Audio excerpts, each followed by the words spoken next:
Welcome to the Depth Dive. We're the show that takes huge loads of information and really boils them down into something you can actually use. And today, we're tackling something that kind of sits right between, self-help and actual hard cognitive science. We're talking about unlocking and trusting your inner wisdom. Your intuition. Look, if you're anything like me, or really most people, you've hit those big crossroads, right?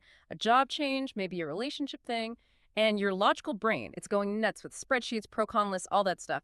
But at the same time, there's this other thing deep inside.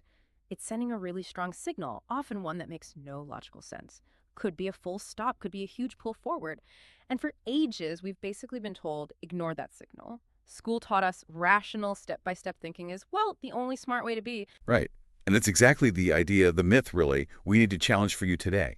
We've all been sort of conditioned, haven't we, to just rely on that rational part of our brain. But the research it actually points to something, well, deeper, a more profound kind of intelligence inside all of us. And this intelligence, it's accessing way more data than our conscious thoughts can even handle. So our mission here is to show you how you might actually access these really profound insights beyond that everyday rational brain, how you can tap into what's really a deep wellspring of, well, pre-processed wisdom. Okay, let's jump right into that because, the skeptical listener, and you should be skeptical, that's healthy, needs to get this difference. When we talk about intuition, this gut feeling, what is it? And maybe more importantly, how do we pull it apart from just, I don't know, fear or an emotional reaction or even just stress from watching the news yesterday? Yeah, that separation piece is absolutely key. So, section 1, the intuition paradox, defining this inner knowing. The paradox seems simple, right? A real gut feeling isn't just a random guess. Often it flies right in the face of immediate surface logic. But then it turns out to be spot on. And that contradiction, I think that's why we find it so hard to trust when the stakes are high. Exactly. And figuring out the mechanics of separating these feelings is critical. Okay. This is where most people get tripped up. Think about it like this. Anxiety tends to shout. Intuition. It usually whispers. Anxiety often feels like this buildup of energy, right? Maybe you feel agitated all over, thoughts racing, focused on everything that could go wrong. It's very future fear-based. That sounds familiar. But true intuition. It often feels instantaneous, it's subtle, and it comes with this quiet sense of certainty. It doesn't usually arrive with a bulleted list of reasons why. It just is. Psychologists sometimes bring up somatic markers. Somatic markers. Yeah, those are like physical cues, maybe in your chest or your stomach. It's your body's unconscious read on a really complex situation, that subtle kind of centered feeling. It's often the somatic marker doing its thing. Okay, so it's not just some fuzzy idea. It's actually like precognitive processing happening. Can we look at an example? Because, talking about intuition can sound pretty abstract until you see it deliver something real. Oh, absolutely. Think about people in high-stakes jobs, like firefighters, surgeons, even stock traders. We found lots of examples where these really quick, sometimes seemingly irrational decisions actually saved the day. Picture a firefighter going into a burning building. Within seconds, they decide to, say, breach a specific wall, maybe based on just a slight temperature change they feel or a faint sound they hear, even if standard procedure says go down the main hall. Now, that wasn't slow, deliberate logic. It was incredibly fast pattern matching, drawing on thousands of past experiences stored away. That intuitive move avoided disaster. But if they'd stopped to logically calculate, the wall structural integrity and all that, it would have been too late. The value there is, well, it's measurable. Okay, so subtle but certain, and often fast. That's a key difference from that drawn-out, noisy drama that anxiety brings. Precisely. Which leads us right into the science bit. How does this stuff work even when we're not consciously trying to figure things out? We're really trying to move intuition out of the realm of, magic or something spooky and ground it firmly in cognitive science. Yeah, this is where it gets super interesting for me. How does the brain manage this without us needing to sit down and, write an essay about the problem? Well, think of your brain as running multiple background programs all the time, like your computer does. It processes information much, much faster and more diffusely kind of spread out than your conscious one-step-at-a-time thinking allows. So intuition isn't about not thinking. It's more about accessing the end result of huge amounts of stored data, patterns, experiences, stuff your conscious mind already logged but hasn't formally organized yet.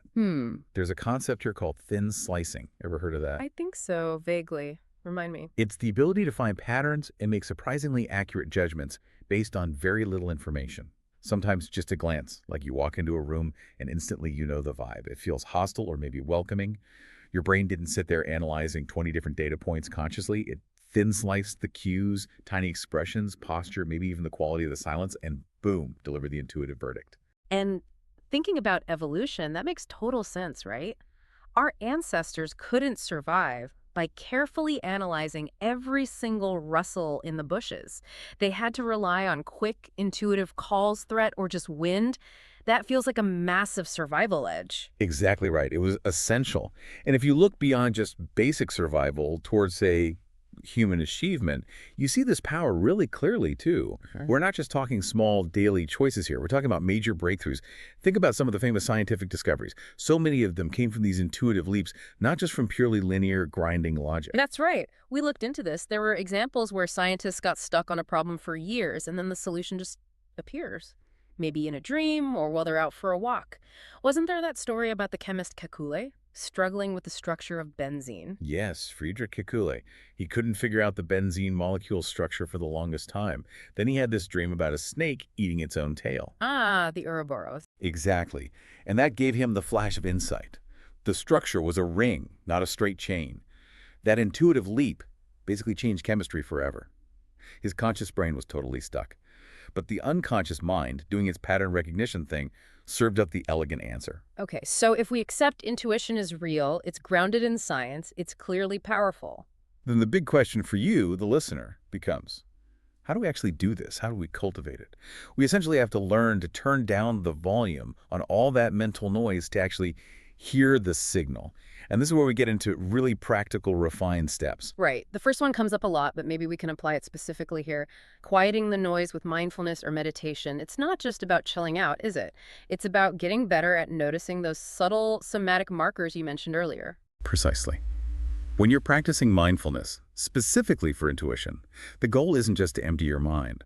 It's more about observing internal signals without judging them. So when you sit with a problem, just notice where you feel tension. Don't analyze it logically. Just feel its location, its texture. Is it clarity in your chest? Or maybe a tightness in your throat? This practice helps you learn the distinct physical language of your own true intuition versus, say, anxiety.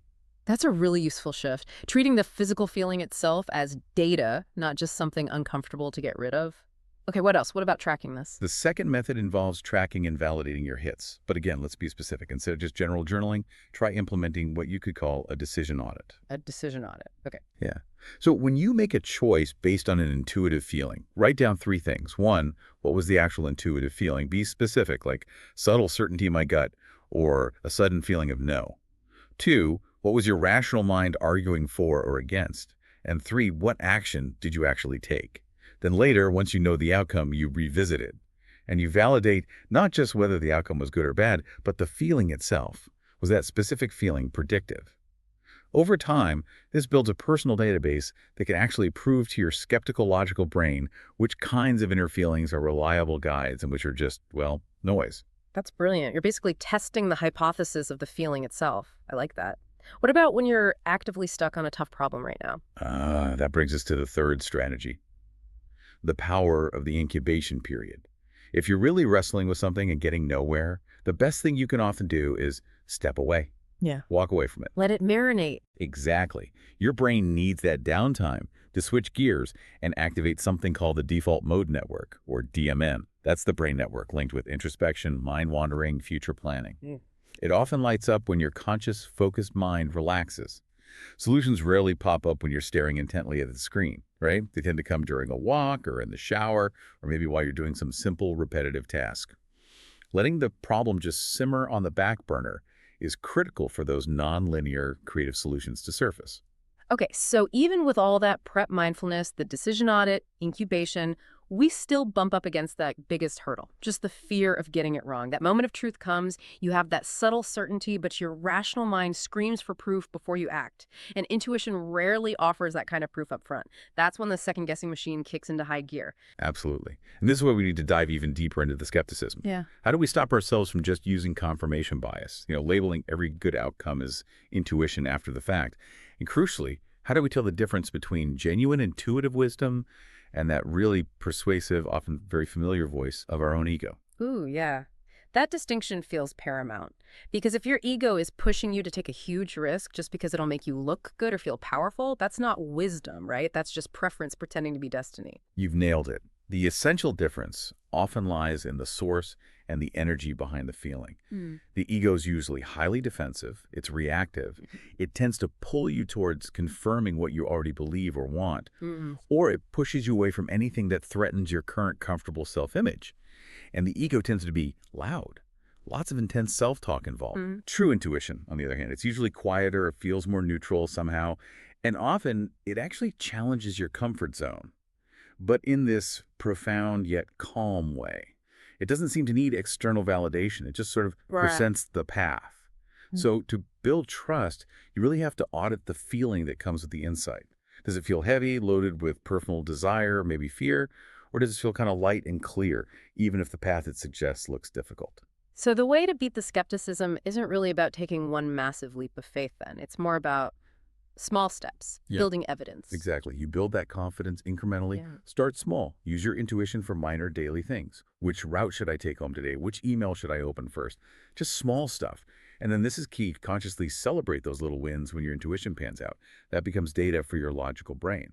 Over time, that pattern recognition, those decision audits we talked about, they start to prove that this inner guidance system is actually reliable. Reliable enough to maybe handle the bigger, higher stakes decisions down the road. Okay, that makes a lot of sense. Build the trust muscle slowly. So let's bring it all together. We've defined intuition, we've grounded it in some science, we've got practical steps to cultivate it, and ways to build trust. What does actually integrating this look like? What does balancing logic with this inner wisdom mean for, your daily life, your performance, maybe even your future potential? I think the integration gives you a really critical modern edge. Hmm. We're drowning in data these days, right? So the ability to synthesize all that complexity quickly and then make decisive moves, that's priceless. And we see people applying intuition in really specific high leverage areas, like making strategic career choices that kind of bypass the usual corporate inertia, or navigating really complex relationship dynamics with more clarity, even improving negotiation outcomes because you're sensing what the other person really needs beyond what they're saying. When your logic provides the solid data points and your intuition provides the synthesis, the bigger picture connection, your decisions just become exponentially more robust. They're stronger. And for anyone listening who's in a creative field or just solves problems for a living, this unlocks that idea of intuitive flow, right? We hear about flow state a lot, but what's intuitive flow feel like? Yeah, intuitive flow is that amazing state where your conscious effort just merges seamlessly with your unconscious competence. It's like you stop trying so hard, you stop analyzing every little step, Yeah. and the actions, the ideas just emerge, almost fully formed. It's what, an artist feels when the brush seems to move on its own, or maybe a coder when the lines of code just seem to write themselves perfectly. It really is the ultimate state of integrated intelligence. Your logical mind has done the prep work, it's loaded the information, but it's the nonlinear intuitive mind that's actually driving the innovation in that moment. Wow. So ultimately, the big picture here, based on the research we looked at, it really is about maybe the future of human potential. Moving past seeing ourselves as just purely rational machines and embracing a true balance, integrating that rigorous logic we need for the external world with the profound immediate insight from our inner knowing. That integration really is the key. It leads to a richer life, definitely more effective, and I think profoundly more fulfilling too, because you're finally leveraging your entire cognitive toolkit, not just the part that's good at filling out spreadsheets or multiple choice tests. So it really lands. It's the necessity then, Hmm. balancing the rational brain with that profound inner intelligence. We're absolutely not saying stop thinking. We're saying maybe start listening to everything. Exactly. And if intuition really does need to be carefully separated from the ego, from biases, which are often way louder and more insistent, that leads us with a final thought for you to explore this week.